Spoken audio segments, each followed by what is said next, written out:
નમસ્કાર, હું છું જલ્પા ક્ષત્રિય અને આપ જોઈ રહ્યા છો કે ન્યૂઝ.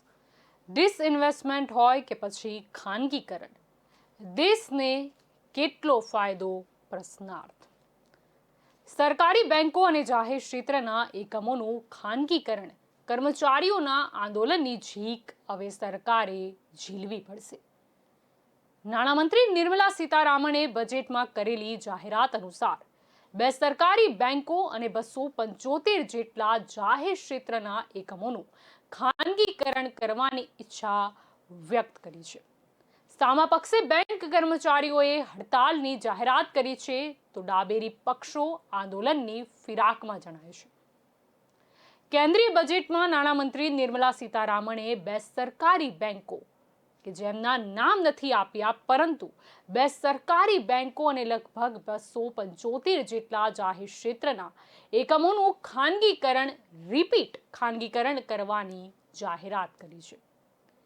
સામાન્ય રીતે કોઈ નાણામંત્રી ખાનગીકરણ કે પ્રાઇવેટાઇઝેશનને બદલે બજેટમાં ડિસઇન્વેસ્ટમેન્ટ શબ્દ પ્રયોજવાનું વધુ મુનાસિબ માને છે, કારણ કે ખાનગીકરણ શબ્દથી નકારાત્મક સંદેશો જાય છે. બીજા શબ્દોમાં કહીએ તો સરકારી કંપનીઓ કે જાહેર ક્ષેત્રના એકમો મોટા ઉદ્યોગપતિઓને પધરાવવામાં આવી રહ્યા છે તેવા આક્ષેપો પણ થાય છે. ભૂતકાળમાં અટલ બિહારી વાજપેયીની સરકારથી માંડીને મનમોહન સિંહની સરકારમાં પ્રત્યેક નાણામંત્રી ડિસઇન્વેસ્ટમેન્ટ દ્વારા સરકારી આવકમાં નજીવો વધારો કરવાની ગણતરી માંડતા હતા. પરંતુ આ વખતે નિર્મલા સીતારામણે જબરી હિંમત ભેગી કરીને વ્યૂહાત્મક ક્ષેત્રને બાદ કરતા લગભગ તમામ જાહેર ક્ષેત્રના એકમોનું ખાનગીકરણ અથવા તો બંધ કરવાનો નિર્ણય સ્પષ્ટ શબ્દોમાં વ્યક્ત કર્યો છે. આ ઘટનાક્રમની શેર બજારથી લઈને ઉદ્યોગો અને ઉદ્યોગપતિઓ રાજી થયા છે, પરંતુ સરકારી તંત્રમાં બેઠેલા બાબુઓ, બેંક કર્મચારીઓ અને જાહેર ક્ષેત્રના પગારદારો નારાજ થયા છે અને આંદોલન કરવાની ચીમકી ઉચ્ચારી રહ્યા છે. નીતિ આયોગની ભલામણને પગલે વડાપ્રધાન નરેન્દ્ર મોદીના વડપણ હેઠળ કેબિનેટની બેઠકમાં આવનારા દિવસોમાં કયા એકમોનું ખાનગીકરણ થશે એની બ્લુપ્રિન્ટ જાહેર થશે. પરંતુ બજેટમાં મળતા સંકેત અનુસાર space, defence, atomic energy, transport, telecommunication, power, petroleum, call, minerals જેવા વ્યૂહાત્મક અને સંરક્ષણને લગતા એકમોને બાદ કરતા મોટા ભાગના કેન્દ્રીય જાહેર સાહસોના એકમોનું ખાનગીકરણ થશે એમ સ્પષ્ટ મનાય છે. માર્ચ 2019ની સ્થિતિએ દેશમાં 348 પબ્લિક સેક્ટર અંડરટેકિંગ નોંધાયેલા હતા, જે પૈકી 249 કાર્યરત છે. બાકીના 86 એકમોમાં સમારકામ કે મેન્ટેનન્સ ચાલે છે, જ્યારે 13 જેટલા એકમો બંધ કે કહી શકાય મૃતપાય સ્થિતિમાં છે. ભૂતકાળની સરકારે પોતાના બજેટમાં ડિસઇન્વેસ્ટમેન્ટની વાત કરી હતી, પરંતુ સોય ઝાટકીને ખાનગીકરણ શબ્દ શા માટે વાપરતી નથી એ પ્રશ્નના પ્રત્યુત્તરમાં અત્યંત વિશ્વસનીય સૂત્રો કહે છે કે અગાઉની કોઈ સરકાર પાસે લોકસભા કે રાજ્યસભામાં સ્પષ્ટ બહુમતી નથી. મોદી સરકાર પાસે લોકસભામાં 2/3થી વધુ અને રાજ્યસભામાં પણ હવે સ્પષ્ટ બહુમતી છે. ત્યારે ઇઝ ઓફ ડુઇંગ બિઝનેસના ભાગરૂપે વિદેશી મૂડીરોકાણોને આકર્ષવા અને ઘર આંગણે નવા ઉદ્યોગોને પ્રોત્સાહન આપવા નિર્મલા સીતારામણે એક હિંમતભર્યું પગલું ભર્યું છે. પરંતુ આવનારા દિવસોમાં અમલીકરણના મુદ્દે ખાસો રાજકીય પડકાર સહન કરવો પડશે, એમાં પણ કોઈ બેમત નથી. 1990 થી 2020 અર્થાત છેલ્લા 30 વર્ષનો ટ્રેક રેકોર્ડ જોઈએ તો એર ઇન્ડિયા જેવી એરલાઇન્સ કંપનીનું ડિસઇન્વેસ્ટમેન્ટ કે ખાનગીકરણ કરવા થયેલા તમામ પ્રયાસો નિષ્ફળ નીવડ્યા છે. ખુદ મોદી સરકાર પણ છેલ્લા 2 વર્ષથી એર ઇન્ડિયાના ડિસઇન્વેસ્ટમેન્ટ માટે પ્રયાસ કરે છે, પરંતુ યોગ્ય ઓફર મળતી નથી. સાથે ભૂતકાળનો અનુભવ કહે છે કે કોઈ પણ જાહેર ક્ષેત્રના એકમનું ડિસઇન્વેસ્ટમેન્ટ કરવાની વાત આવે એટલે વિપક્ષો સંસદમાં અને સંસદ બહાર હોબાળો મચાવે છે. કર્મચારીઓ આંદોલન અને હડતાલના માર્ગે જાય છે અને જે તે એકમની ઠરાવેલી કિંમત વિપક્ષોને હજમ થતી પણ નથી. સરકાર પાણીના ભાવે મહામૂલી જમીન, સ્થાવર અને જંગમ મિલકતો ધરાવતા ઉદ્યોગપતિઓના હાથમાં પધરાવી રહી છે તેવા આક્ષેપો પણ થાય છે. અને છેલ્લે પ્રાઇસિંગનો મામલો કર્મચારીઓની જોબ સિક્યોરિટી અથવા તો છટણી માટે મળવાપાત્ર લાભો, વોલન્ટિયર રિટાયરમેન્ટ સ્કીમ વગેરે મુદ્દે મામલો હાઈકોર્ટ અને સુપ્રીમ કોર્ટમાં પણ પહોંચે છે. અને છેલ્લે સરકાર બદલાય ત્યાં સુધી કોઈ નિર્ણય લેવાતો જ નથી. વહીવટી તંત્રમાં બેઠેલા સરકારી અધિકારીઓને પણ ખાનગીકરણમાં કોઈ રસ હોતો નથી ને વિપક્ષો હંમેશા આંદોલનની ચીમકી આપે છે. રાખીને ચૂંટણીમાં નકારાત્મક અસર થાય તેવી દહેશતથી સત્તાધારી પક્ષ ખાનગીકરણ કે ડિસઇન્વેસ્ટમેન્ટનો મુદ્દો છેલ્લે અભેરાઈએ ચડાવી દે છે. આ પરિપ્રેક્ષ્યમાં જોઈએ તો મોદી સરકાર આ વખતે ખાનગીકરણના મુદ્દે અત્યંત સ્પષ્ટ છે અને Air India, Shipping Corporation of India, Container Corporation of India, IDBI Bank, Pawan Hans, Neelachal Ispat Nigam Limited, Bharat Corporation Nigam Limited વગેરેનું 2021-22માં ખાનગીકરણ થઈ જશે તેવો સ્પષ્ટ નિર્દેશ આપી ચૂકી છે. લાઈફ ઇન્સ્યોરન્સ કોર્પોરેશન ઉપરાંત પબ્લિક સેક્ટરની 2 બેંકોનું પણ ખાનગીકરણ થશે એવી જાહેરાત થઈ છે. ત્યારે સૂત્રોનું કહેવું છે કે પારદર્શકતા દર્શાવીને આ એકમોનું ખાનગીકરણ કરવા સરકાર જરૂર પડે ઇન્ફ્રાસ્ટ્રક્ચર ડેવલપમેન્ટ ક્ષેત્રમાં વિજય કેડકર સમિતિની ભલામણોને ધ્યાનમાં રાખીને પબ્લિક પ્રાઇવેટ પાર્ટનરશિપના ધોરણે કેટલાક એકમોનું ખાનગીકરણ કરશે. કારણ કે આ પદ્ધતિમાં પારદર્શકતા સ્પષ્ટ દેખાય છે. દાખલા તરીકે હાઈવે પ્રોજેક્ટ્સમાં ટોલ ઓપરેટ ટ્રાન્સફર મહદઅંશે સફળ રહી છે, જેમાં ઇન્વેસ્ટર એક વખત મૂડીરોકાણ કરીને લાંબા સમય સુધી ટોલ ટેક્સ રૂપે યોગ્ય વળતર કમાય છે. આ પરિપ્રેક્ષ્યમાં National Highway Authority of India, Power Grid Corporation of India, Dedicated Credit Corridor Gas Authority of India Limited, Indian Oil Corporation Limited, Hindustan પેટ્રોલિયમની ઓઇલ અને ગેસ પાઇપલાઇનના ખાનગીકરણના કોન્ટ્રાક્ટ, રેલવેનું ખાનગીકરણ, સેન્ટ્રલ વેરહાઉસના કોન્ટ્રાક્ટનું ખાનગીકરણ પણ થઈ શકે છે. તો અન્ય કપતીના કિસ્સામાં શેર બજારમાં સ્ક્રિપ્સના બોલાતા ભાવને અનુસરીને પબ્લિક ઓફર મંગાવીને સરકાર મહત્તમ આવક મેળવી શકે છે. કેટલાક નિષ્ણાંતો માને છે કે સરકારી અધિકારીઓ કે કમિટી કોઈ પણ એકમને વેચવા માટે કિંમત નક્કી કરવામાં ભ્રષ્ટાચાર ન કરે એ હેતુથી પ્રિવેન્શન ઓફ કરપ્શન એક્ટ 1988માં કેટલાક સુધારા પણ કરી શકે અથવા જરૂર પડે મોટા એકમોનું વેચાણ માત્ર સ્ટોક એક્સચેન્જના માપદંડને કેન્દ્રમાં રાખીને કરી શકે છે. ટૂંકમાં જો ખાનગીકરણની નીતિ પર મોદી સરકારની પકડ રહે તો સરકારી તિજોરીમાં બેશક 1.75 ટ્રિલિયન રૂપિયાની આવક થાય એવો એક અંદાજ બાંધવામાં આવી રહ્યો છે. પરંતુ ખાટલે ખોડે છે કે આંદોલન કરતા કર્મચારીઓ અને વિપક્ષોને સી રીતે કાઢવા. સામાજિક દ્રષ્ટિએ જોવા જઈએ તો મંદીના માહોલમાં કોરોના કાળમાં કરોડો લોકોએ રોજગારી ગુમાવી છે. આ નિર્ણયથી જોબ લોસનું પ્રમાણ બેશક વધશે એ બાબત પણ નિશ્ચિત છે. સાથે સાથ સરકારનો અભિગમ જોઈએ તો દેશમાં એક તરફ મંદીનો માહોલ છે, બીજી તરફ કિસાન આંદોલન અને ત્રીજી તરફ શ્રમિક કાયદાના સુધારાને પગલે શ્રમજીવીઓમાં નારાજગી છે. અને સૌથી મહત્વની વાત કે બેંકોનું ખાનગીકરણ દેખાય એટલું સરળ હોતું નથી. યસ બેંકનો ફિયાસ્કો યાદ છે ને? આઈસીઆઈસીઆઈની ગરબડો, લક્ષ્મી વિલાસ અને ધનલક્ષ્મી બેંકના વગેરેના પ્રકરણો એ નિકટના ભૂતકાળની ઘટના છે. ત્યારે ખાનગીકરણની વ્યૂહરચના આર્થિક દ્રષ્ટિએ સરકારને લાભકારક બેશક સિદ્ધ થઈ શકે, પરંતુ એ માર્ગ કાટાળવો જરૂર છે. કિસાન આંદોલન સામે આજ દિન તક ન ઝૂકનાર મોદી સરકાર આ પડકારને જો પહોંચી વળે તો બેશક જીડીપીના અને શેર બજારમાં નિશ્ચિતપણે સુધારો જોવા મળશે. એવું નથી કે અત્યાર સુધી જાહેર એકમોને લઈને આવા કોઈ નિર્ણયો નહોતા લેવામાં આવતા. બસ ફરક એટલો છે કે પહેલાની જે સરકાર હતી એમાં ડિસઇન્વેસ્ટમેન્ટ શબ્દનો પ્રયોગ કરાતો હતો. આ વખતે સોય ઝાટકીને ખાનગીકરણ શબ્દનો ઉલ્લેખ કરવામાં આવ્યો છે, એટલે કે પારદર્શકતા રાખવામાં આવી છે, સ્પષ્ટ બોલવામાં આવ્યું છે. વિપક્ષો આ બાબતે હોબાળો મચાવે છે, પરંતુ એ ભૂલી જાય છે કે પહેલા પણ આ વસ્તુ થતી હતી, પરંતુ શબ્દ વપરાતો હતો ડિસઇન્વેસ્ટમેન્ટ. અત્યારે જેમ વાત થઈ કે જો આ નિર્ણય અમલમાં આવે છે તો તેનાથી ફાયદો થશે અને દેશનું જે અર્થતંત્ર છે તેને પણ થશે.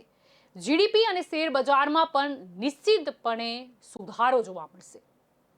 અત્યારે મેક ઇન ઇન્ડિયા, આત્મનિર્ભર એવા ઘણા બધા પ્રોજેક્ટ હાથ ધરવામાં આવ્યા છે, જેથી કોરોના મહામારીના કારણે દેશના અર્થતંત્રને જે નુકસાન પહોંચ્યું છે તેની ભરપાઈ થઈ શકે. આપણો દેશ કે જે વિકાસશીલ છે, જે વિકસિત થવામાં આગળ વધી રહ્યો છે, તેમાં કદાચ કોરોના મહામારીના કારણે જે પણ રોક લાગી છે તે રોકની ફરીથી રિકવરી એ પણ વી શેપમાં કઈ રીતે કરી શકાય તેના માટે યોગ્ય સ્ટ્રેટેજી મુજબ સરકાર આગળ વધી રહી છે. જાહેર રકમો કે જેને બંધ કરવા પડે અથવા તો દફન કરી દેવા પડે એના કરતાં સારું છે કે તેમાં મૂડી રોકાણને આકર્ષવામાં આવે કે જેથી ફાયદો સરકારને પણ થઈ શકે. પબ્લિકની વાત કરીએ, જાહેર જનતાની, તો જે જનતા ટેક્સ ચૂકવે છે તે જ સરકારની આવક હોય છે. તો શા માટે એ આવકને આવા ખોટ ધરાવતા યુનિટ્સના લીધે તે આવક વેડફાઈ જાય? શા માટે તે જાહેર એકમોને મજબૂત કરવા માટે મૂડી રોકાણ તેમાં ન કરવું પડે? અત્યારે પણ આઈપીઓની વાત ચાલી રહી છે, તેનાથી પણ સરકારને ફાયદો થશે. અને જો સરકારી તિજોરીનો ફાયદો થાય છે તો તેનો જનતાને લાભ તો ચોક્કસથી મળશે. અર્થતંત્રને બેઠું કરવાની ફરીથી જરૂરત એટલે છે કારણ કે કોરોના મહામારીમાં જેટલા પણ લોકોએ પોતાનો ધંધો રોજગાર ગુમાવ્યા છે, નોકરી ગુમાવી છે, તો ફરીથી મૂડી રોકાણ કરીને એ જાહેર એકમ હોય કે પછી કોઈ કોર્પોરેટ ઉદ્યોગ હોય કે કોઈ નાના મોટા ઉદ્યોગ હોય, તેને કઈ રીતે પ્રોત્સાહન આપી શકાય જેથી રોજગારીની તકોનું નિર્માણ થાય તે આવશ્યકતા છે. ક્યાં સુધી સરકાર ખોટ ખાતા એકમોના લીધે પોતાને અને દેશની તિજોરીને નુકસાન કરી શકે? પીપીપી મોડલ કે જે ઘણા ક્ષેત્રે અપ્લાય કરવામાં પણ આવ્યું છે, તેનાથી ફાયદો અને સુવિધાનો લાભ જનતાને મળી જ રહ્યો છે. વિપક્ષો દ્વારા એવો હોબાળો મચાવવામાં આવે છે કે આનાથી નુકસાન જશે, જાહેર જનતાને જ આની ચૂકવણી કરવી પડશે, પરંતુ એવું હોતું નથી. ફક્ત ને ફક્ત તે યુનિટ કે એકમને બેઠું કરવાની વાત છે. વિપક્ષે ના ભૂલવું જોઈએ કે ડિસઇન્વેસ્ટમેન્ટ શબ્દ એ તમારી સરકાર હતી ત્યારે પણ વપરાતો હતો. ત્યારે એટલી પારદર્શિકતા નથી. અત્યારે સ્પષ્ટ કહી દેવામાં આવે છે કે આ વસ્તુનું ખાનગીકરણ કરવામાં આવશે. અત્યારે સ્પષ્ટ શબ્દથી આગળ વધવામાં આવી રહ્યું છે અને આ વખત જે છે તે દેશને કઈ રીતે આપણે આત્મનિર્ભર બનાવી શકીએ તે દિશામાં વિચારવાનું છે. આપણા અર્થતંત્રને કઈ રીતે મજબૂત કરી શકાય તે પણ વિચારવાનું છે. કારણ કે અત્યાર સુધી તો આપણું એક જ દુશ્મન દેશ હતું, પાકિસ્તાન. હવે ચીન સાથે જ્યારે આપણો મુકાબલો છે, આપણે ઘણી બધી ચીની વસ્તુઓ પહેલા લેતા હતા આપણા દેશમાં, તેનો વપરાશ વધારે હતો. એ વપરાશને ત્યારે આપણે બંધ કરી શકાય કે અટકાવી શકાય કે આપણા જે નાણાં બહાર જતા હોય છે તેને ત્યારે અટકાવી શકાય કે જ્યારે આપણા ત્યાં દરેક નાના મોટા બિઝનેસ કે આપણા જાહેર એકમો સ્ટ્રોંગ હોય, એટલે કે મજબૂત હોય. તેના માટે જે કોઈ મૂડી રોકાણ કરવું પડે તેના માટે સ્ટ્રેટેજી ઘડવી અને તેના ઇમ્પ્લિમેન્ટેશનની ખૂબ જ જરૂરિયાત હતી, જે હવે થઈ રહી છે અથવા તો આવનારા ભવિષ્યમાં અમુક ક્ષેત્રોમાં પણ જોવા મળશે. આ વખત રાજનીતિ કરવાનો નથી, પરંતુ દેશ કઈ રીતે મજબૂત બને, આત્મનિર્ભર બને તે દિશામાં વિચારવાનું છે. કોરોના કાળ કે જેમાં વેક્સિનથી લઈને નાના મોટા મેડિકલ ઇક્વિપમેન્ટ્સના મામલે આપણે આત્મનિર્ભર બન્યા. એ આત્મનિર્ભર બન્યા કારણ કે મોદી સરકારે પૂરતો સહયોગ આપ્યો હતો. એ જ રીતે જો આત્મનિર્ભર બનવું હોય તો જરૂરી છે કે દરેક ઉદ્યોગો તથા જાહેર એકમો મજબૂતાઈથી ઊભા હોય, નહીં કે ખોટ કરતા ફક્ત ને ફક્ત જાહેર એકમના નામે ચાલતા હોય કે જેનાથી ફક્ત સરકારીને નુકસાન પહોંચે. મૂડીરોકાણ આકર્ષવું એટલા માટે પણ જરૂરી છે કારણ કે જો આપણે દેશનો વિકાસ કરવો હશે તો આપણે એ વિચારવું પડશે કે નાણાં અથવા વિદેશી જે ફંડોળ છે તેનાથી પણ આપણને શું ફાયદો થાય છે, નહીં કે ફક્ત કે કયા દેશમાંથી આપણે શું મંગાવી લઈએ, કારણ કે એમાં આપણા નાણાં બહાર જવાના છે. આપણે જો આત્મનિર્ભર હોઈએ, આપણા ત્યાં જો નાના મોટા ઉદ્યોગો અથવા મોટા જે ઉદ્યોગો છે તે સ્ટ્રોંગ હોય તો તેની સીધી ઇમ્પેક્ટ આપણા દેશના અર્થતંત્ર પર થશે, જીડીપી પર થશે, શેર બજારમાં પર થશે. જો આપણા ત્યાં જ વસ્તુનું નિર્માણ થતું હશે તો તે વસ્તુ આપણને કેટલા રૂપિયામાં પડશે, અને જો બહારથી કોઈ વસ્તુ આપણે લાવીએ છીએ તો તે કેટલા રૂપિયામાં પડે છે, અને આપણે જે રૂપિયા આપીએ છીએ એ ક્યાં રહેશે, એ આપણા દેશના અર્થતંત્રમાં નથી ફરવાના, તે ફ્લો જે છે તે બહારના દેશમાં જવાનો છે. ડિસઇન્વેસ્ટમેન્ટ શબ્દ અને ખાનગીકરણ, આ બંને વચ્ચે ફરક જો હોય તો પારદર્શિકતાનો જ છે. હા, જરૂરી છે કે યોગ્ય સ્ટ્રેટેજી ઘડવામાં આવે, જરૂરી એ પણ છે કે એનું લોંગ ટર્મ પ્લાનિંગ એવી રીતે કરવામાં આવે કે જેનાથી સુવિધા અને લાભ જાહેર જનતાને પણ મળે. સરકારને તો ફાયદો થાય, જાહેર એકમ પણ ડૂબતા બચી જાય, પરંતુ સામાન્ય જનતાને પણ ફાયદો થાય તેવા લોંગ ટર્મ વિઝનની કે ગોલની પણ જરૂરિયાત હોય છે. બજેટ 2021 કે જેના ઉપર સમગ્ર દેશની નજર રહેલી હતી કે આ વખતે શું નવું. કહેવાતું એવું પણ હતું કે 100 વર્ષમાં ના જોયું હોય તેવું બજેટ જોવા મળશે. નિર્મલા સીતારામણે 2 સરકારી બેંક મુદ્દે પણ વાત કરી, ખાનગીકરણની વાત કરી, પરંતુ બેંકના નામ નથી આપ્યા. પરંતુ તેનો એ અર્થ નથી કે તે બેંક ડૂબી જવાની છે કે બંધ થઈ જવાની છે. ફક્ત ને ફક્ત કે જે બેંકો ખોટ કરી રહી છે કે જેની સીધી અસર દેશના અર્થતંત્ર પર પડે છે તેને કઈ રીતે બચાવી શકાય, કે તે સિસ્ટમને કઈ રીતે રિપેર કરી શકાય, તેના માટે જ ખાનગીકરણની આવશ્યકતા છે. વિપક્ષ દ્વારા એવો પણ હોબાળો મચાવવામાં આવે છે કે જેટલા પણ જાહેર એકમો છે તે મોટા ઉદ્યોગપતિઓના હાથમાં જતા રહેશે. એમણે ન ભૂલવું જોઈએ કે વ્યૂહાત્મક જે ક્ષેત્ર છે તે તો સરકાર કોઈને સોંપતી જ નથી, એટલે દેશનું અહિત તો થવાનું જ નથી. અને બીજા જે ક્ષેત્રો છે તેનો અર્થ એ નથી કે કોર્પોરેટ જગત કે કોઈ ઉદ્યોગપતિ પોતાની મનમાની ત્યારે પણ કરી શકશે, કારણ કે સરકાર જોડે પાવર હોય છે. સરકારને ખબર છે કે સ્ટ્રેટેજી શું છે કે જેનાથી બિઝનેસને પણ ફાયદો થાય, જાહેર જનતાને પણ ફાયદો થાય, અને અલ્ટિમેટલી જે દેશનું અર્થતંત્ર છે તે પણ ઊંચું આવે.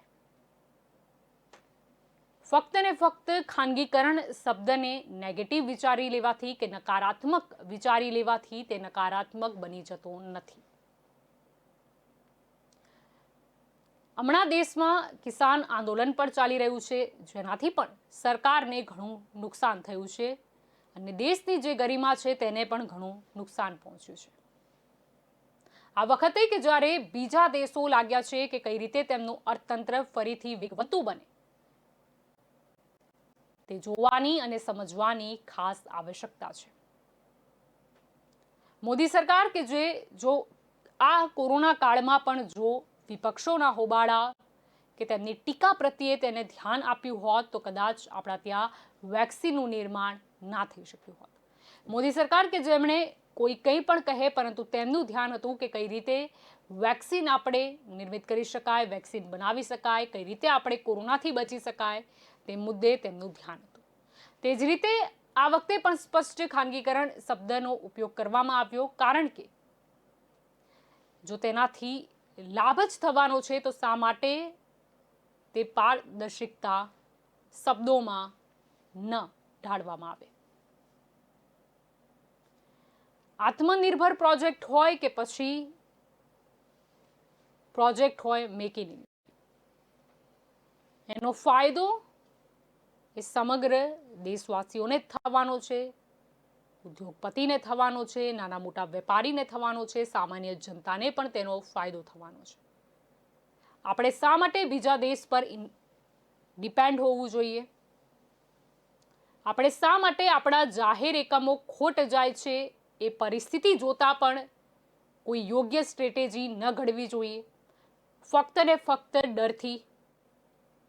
જરૂરી છે કે જાહેર એકમને ફરીથી વેગ આપવા, કે જે ખોટ ખાઈ રહ્યું છે તે ફરીથી કઈ રીતે નફો કરે અથવા કઈ રીતે જાહેર જનતાને તેનાથી વધારે સુવિધા મળી શકે તે વિચારવાની. મોદી સરકાર અત્યારે જે પણ કરી રહી છે તે સોય ઝાટકીને કરી રહી છે, તે સ્પષ્ટ કહીને કહી રહી છે, કારણ કે તેમનો ઉદ્દેશ્ય સાચો છે. ખાનગીકરણ શબ્દ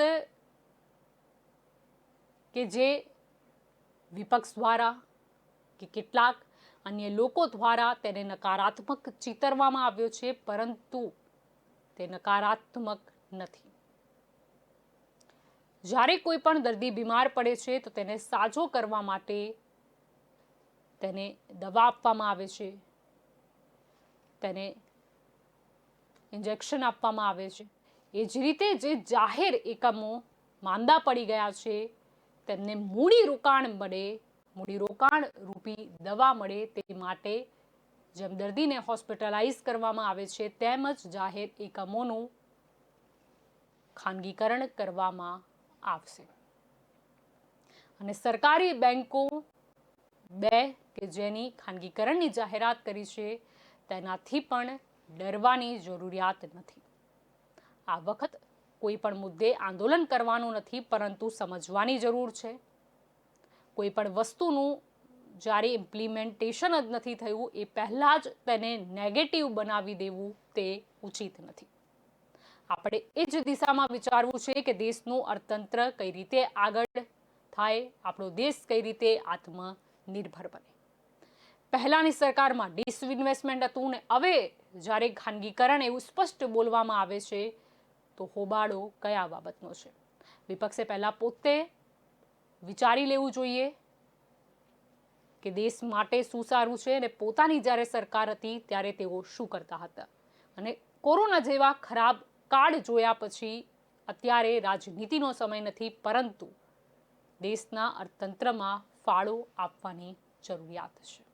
તો અમારી સ્પેશિયલ રિપોર્ટમાં આજે આ મુદ્દો એટલા માટે ઉઠાવવામાં આવ્યો કારણ કે બજેટમાં જે રીતે જાહેરાત કરી નિર્મલા સીતારામણે બે સરકારી બેંકોના ખાનગીકરણની, જે રીતે તેમને અન્ય ક્ષેત્રોમાં પણ પીપીપી મોડેલ લાવવાની વાત કરી, ત્યારથી વિપક્ષ દ્વારા અન્ય લોકો દ્વારા હોબાળો મચાવવામાં આવી રહ્યો હતો અને ખાનગીકરણ શબ્દને લોકો અને જાહેર જનતાના મગજમાં નેગેટિવ રીતે ઘુસાડી દેવામાં આવ્યો હતો. આજે આ સ્પેશિયલ રિપોર્ટમાં મુદ્દો એટલે ઉઠાવ્યો છે કે પહેલાનો સરકારના પણ બજેટ જુઓ, ડિસઇન્વેસ્ટમેન્ટ શબ્દ જુઓ અને અત્યારે ખાનગીકરણ શબ્દ જુઓ, અને એ પણ વિચારો કે શા માટે જાહેર એકમો ખોટ ખાય, શા માટે જનતા જે ટેક્સ ચૂકવે છે, સરકારની જે આવક છે તે આવા ખોટ ખાતા ક્ષેત્રો પાછળ એમને વેસ્ટ જાય, શા માટે મૂડીરોકાણ આકર્ષવામાં ના આવે, શા માટે જાહેર એકમને ફરીથી વેગ ન આપવામાં આવે કે ઊંચું ન લાવવામાં આવે. તો અમારી સ્પેશિયલ રિપોર્ટમાં અત્યારે બસ આટલું જ. વધુ સમાચાર માટે આપ જોડાયેલા રહેજો કે ન્યૂઝ સાથે. નમસ્કાર.